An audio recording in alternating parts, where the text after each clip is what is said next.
Hello students, welcome to the class of computer for class 5th. So students, our today's topic is output.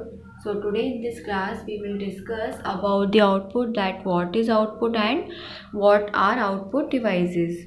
So let's start. Output may refer to any of following: any information that is processed by and sent out from a computer or other electronic device is considered output. An example of output is anything viewed on your computer monitor screen, such as the word you typed on your keyboard. यानी कि कोई भी information जो प्रक्रिया करने के बाद आपके कंप्यूटर या किसी इलेक्ट्रॉनिक डिवाइस पर भेजी जाती है उसे आउटपुट कहा जाता है. जैसे कि आपने अपने कंप्यूटर पर कीबोर्ड से क्या टाइप किया, कोई भी स्पेलिंग टाइप की, तो जो स्पेलिंग आपने टाइप की वो जहाँ दिखेगी, यानी कि वो जो स्पेलिंग हमें दिखने लग जाएगी, तो जब हमें वो स्पेलिंग दिखेगी तो वो क्या होगा, आउटपुट. अगर वो स्पेलिंग हमने टाइप कर दी लेकिन हमें नहीं दिख रही है तो हमारा आउटपुट नहीं आया अभी तक. लेकिन अगर हमने स्पेलिंग टाइप की और वो हमें सामने दिख रही है तो वो क्या है, आउटपुट.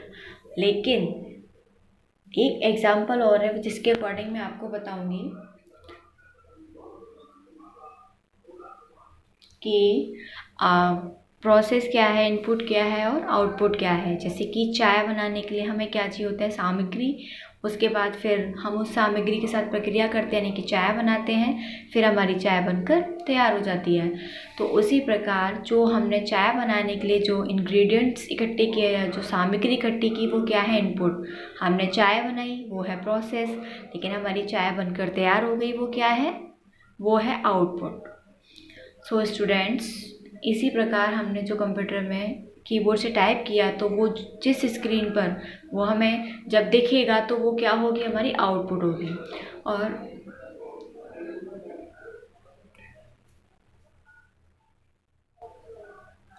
कंप्यूटर के जो आउटपुट्स होते हैं वो जिन डिवाइसेस पर दिखते हैं, या आउटपुट के लिए जिन डिवाइसेस का यूज़ किया जाता है उनको आउटपुट डिवाइस कहा जाता है.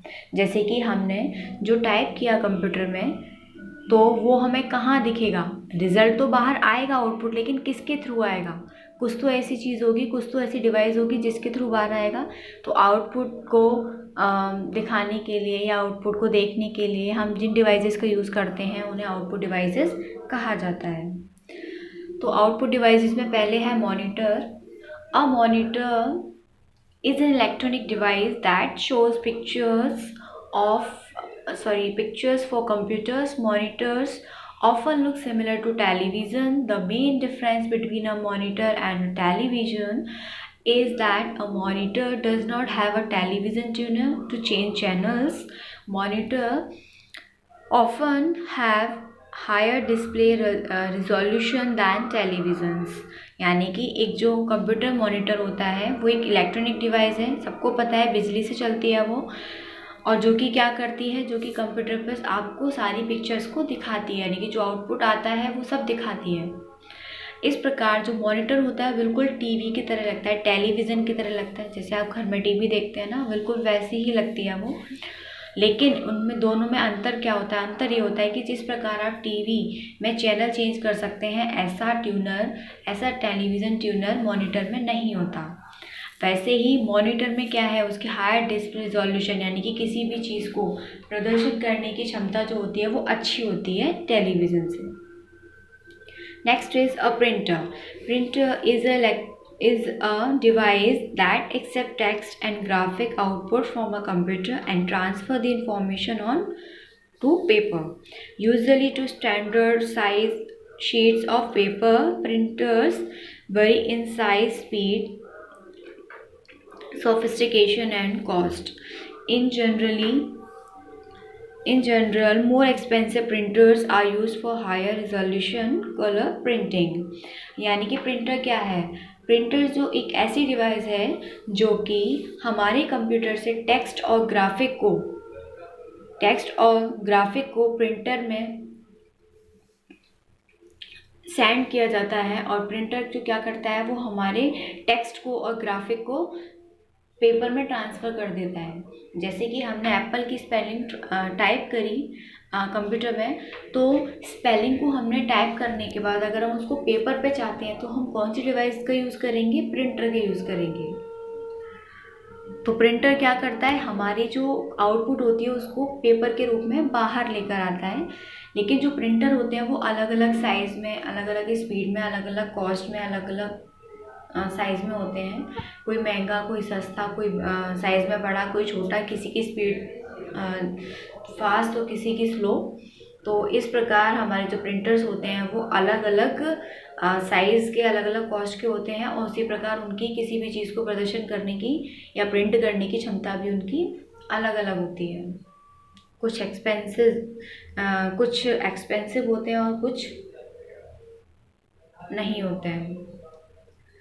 Next is speaker. Speakers are an output device that produce music, speech or other sounds such as beeps from the computer. Speaker क्या करते हैं? स्पीकर एक आउटपुट डिवाइस है, यानी कि वो आउटपुट को बाहर लेकर आती है, और ये क्या करती है? म्यूज़िक को प्रोड्यूस करती है। यानी कि आपने अपने कंप्यूटर पर जो भी प्रेजेंटेशन तैयार किया या कुछ भी आप गाने सुन रहे हैं, तो ये स्पीकर क्या करता है? आपके उस सॉन्ग की आवाज़ कंप्यूटर से बाहर बाहर लेकर आता है, ताकि उसे सब सुन सकें, या उसका जो वॉइस है वो, और जो साउंड है वो और तेज़ हो सके। तो इस प्रकार स्पीकर क्या करता है? साउंड को बाहर लेकर आता है, यानी कि आपके जो म्यूज़िक है, जो आपका सॉन्ग है, उसकी आवाज़ को बाहर लेकर आ रहा है, बाहर लाने का काम कर रहा है, इसलिए ये आउटपुट डिवाइस है।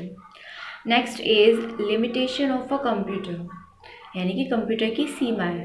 Computer is a versatile machine and performs multiple function but it has the following limitation, यानी कि कंप्यूटर एक ऐसी मशीन है जो कि कई प्रकार के कार्य कर सकती है, इवन करती भी है, एक बार में कई कार्य भी करती है, लेकिन फिर भी इसकी कुछ सीमाएं हैं।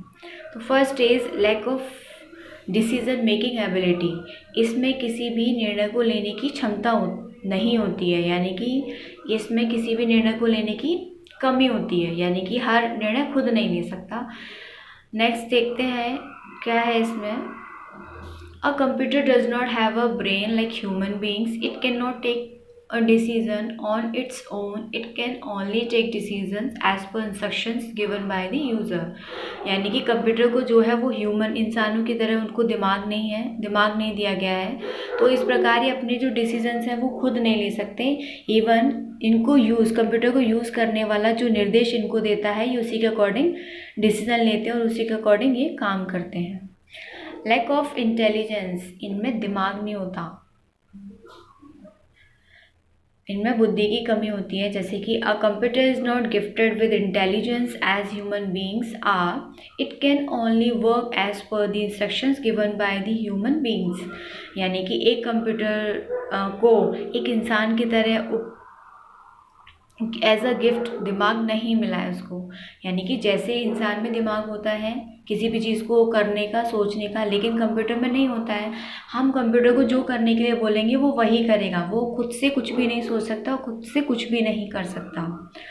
Lack of feelings and emotions, computer में अनुभवों की कमी होती है, वे किसी भी चीज़ का अनुभव नहीं कर सकता। अब computer is different from human being, जो कंप्यूटर है वो इंसान से अलग है। It does not possess feelings and emotions like human beings, it can not do anything on its own, यानी कि कंप्यूटर जो है वो ह्यूमन बींग से अलग होते हैं, और ये किसी भी प्रकार की फीलिंग यानी कि किसी प्रकार का अनुभव नहीं कर सकते, और ये अपने आप कुछ भी नहीं कर सकते, कुछ भी नहीं कर सकते, यानी कि अगर आप इनको टच करेंगे तो ये इनको कुछ भी फील नहीं होगा, और अगर आप इनको थोड़ा सा चुटकी भी काटेंगे तो भी ये नहीं फील करेंगे। आप इस पर बहुत सारा काम करेंगे तो भी ये थकेंगे नहीं या कभी मना नहीं करेंगे किसी चीज़ के लिए।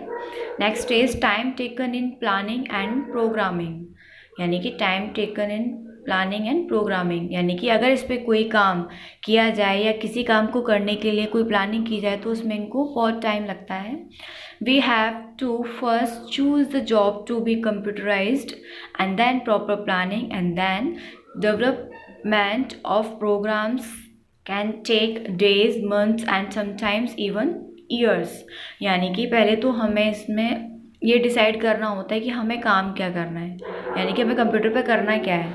उसके बाद ये डिसाइड होता है कि हम जिस काम को करने जा रहे हैं उससे रिलेटेड हमारी क्या योजना है, पहले उसकी योजना बनाएंगे। उसके बाद फिर उस प्रोग्राम के बारे में आगे बढ़ेंगे, और हो सकता है इसमें कुछ दिन भी लग जाए, कुछ महीने भी लग जाए, या कुछ साल भी लग जाए। So it's enough for today, and thank you, students.